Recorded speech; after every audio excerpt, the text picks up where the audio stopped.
Hello everyone, আমি চন্দনা। আশা করছি আপনারা সকলে ভালো আছেন আর আমরাও খুব ভালো আছি।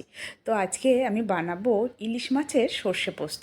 তা প্রথমে মাছগুলো ধুয়ে পরিষ্কার করে লবণ হলুদ মাখিয়ে ভাজতে দিয়েছি। আর মশলার জন্য নিয়েছি সাদা সর্ষে, কালো সর্ষে, তিল, সাদা তিল আর পোস্ত পরিমাণ মতো নিয়ে এবার আমি পরিষ্কার করে ধুয়ে 4-5টা কাঁচা লঙ্কা দিয়ে ব্লেন্ড করে নিলাম। এবার মাছটাও ভাজা হয়ে গেছে, তেল গরমও হয়ে গেছে। ওই তেলে আমি কালো জিরে ফোড়ন দিয়ে এই মশলাটা ছেঁকে নেব। মশলাটা সেঁকতে গিয়ে একটা গল্প মনে পড়ে গেল। আগে ছোটোবেলায় খুব এফএম শুনতাম, তো তখন কমিক হচ্ছিল যে একজনের পটি হচ্ছে, তা ডাক্তারখানায় গেছে। তা বলছে, ডাক্তারবাবু আমার খুব পটি হচ্ছে। বলছে আপনি গতকাল কি খেয়েছিলেন? তা বলছে ওই 4-5 দিনের বাসি রুটি খেয়েছিলাম।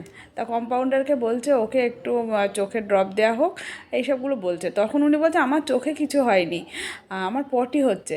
তা বলছে আপনার চোখেরই তো আগে চিকিৎসা করতে হবে, তার জন্যই তো আপনি বাসি রুটি খেয়েছেন। গল্পটা এই জন্যই করলাম, যতটা সম্ভব নোংরা জিনিস পরিষ্কার করে রান্না করা উচিত। আর মাছের সর্ষে পোস্তটা কেমন হয়েছে অবশ্যই জানাবেন। বা